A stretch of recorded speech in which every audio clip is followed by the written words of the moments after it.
Hi, Viola. Hi. um, yes, as I said, I lost the pin.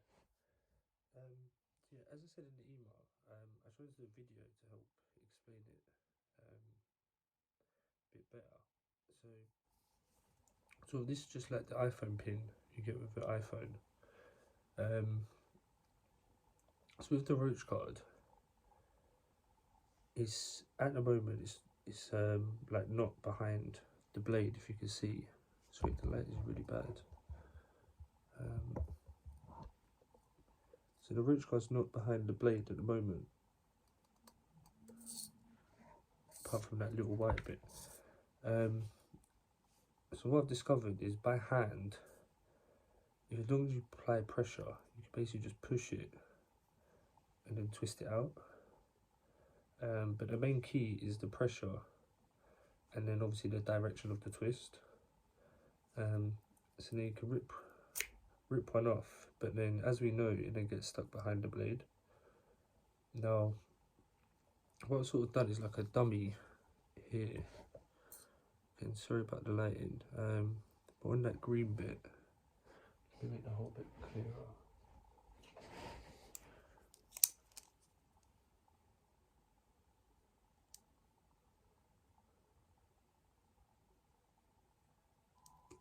So if you see, yeah, like a hole that size. Oh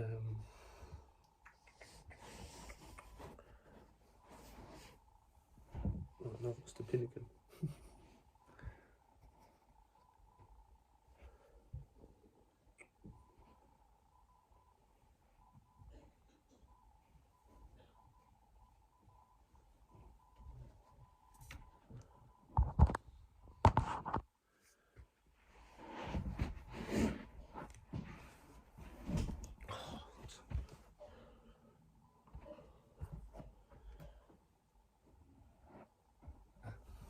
Okay, so right, so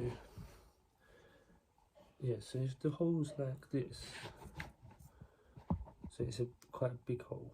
I've just sort of drawn it, and then basically, I'm thinking you then just simply poke the pin through the big hole, and then the white bit, if you can see the line, will be connected to the hole. So I think the hole should be nice and big, so you can poke it in easily. And then the line is sort of a lot thinner, like very thin, to enable the pressure to be applied. So as the customer would then basically go across like that, it would then naturally twist round the roach, because of the bearing the roach guard has, and can't see it here, but you know the black bearing inside the grinder, that name gets pushed against. So if you do it like this, so if you do it from a bird's eye view, because obviously I haven't got the hole in the grinder, so if you push it in like that, it then pushes against the bearing and then comes out in the same way, and then as they rip it again, it falls back in behind, but then they can just use the pin again, go through the hole, so go through the hole effectively, then push more out. Now, the one thing I said in the email, I think if I take out the roach guard, I think if this, the black bit was taller, so maybe the same size as the grinder, and then also thicker, because Peter can't make this thinner. So if that bit was thicker, so it was basically the same size as this, then it would only help the pressure and make the pressure easier, I think. But I'd like your opinion on that, because obviously I'm not an engineer, so it's just sort of how I think it would work. And then what I was thinking with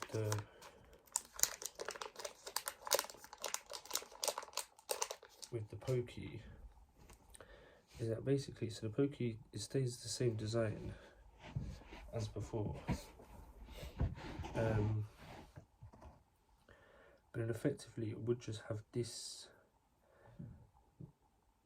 bit, just this bit, so just a bit that you can see on top of here on the flat bit. Probably not even as big as this, as to say like 1-2 millimeters, like as small as possible to enable that the effect of pushing out the roach guard to still take place, and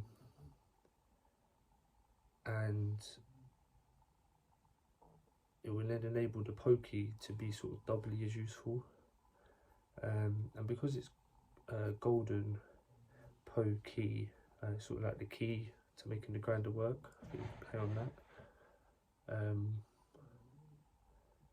and then the only, as I say, the only concerns I have with that is that it might snap easily. So I think if it's small, so if it's only like that, maybe like that small, it will still enable it to sort of penetrate onto the roach, so poke onto the roach and then twist around easily.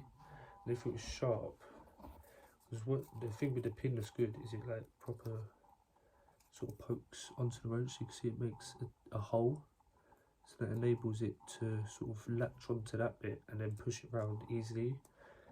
Whereas I did initially think just to use the pokey, but it just doesn't get that same friction that the pin does. So if we could put basically that on top of the pokey, just the top bit, I think that then, see, the pokey is useful for prodding down the pre-roll, but it would become it would become almost the key pokey to the grinder, which I think would be a really cool sort of marketing ploy, selling point.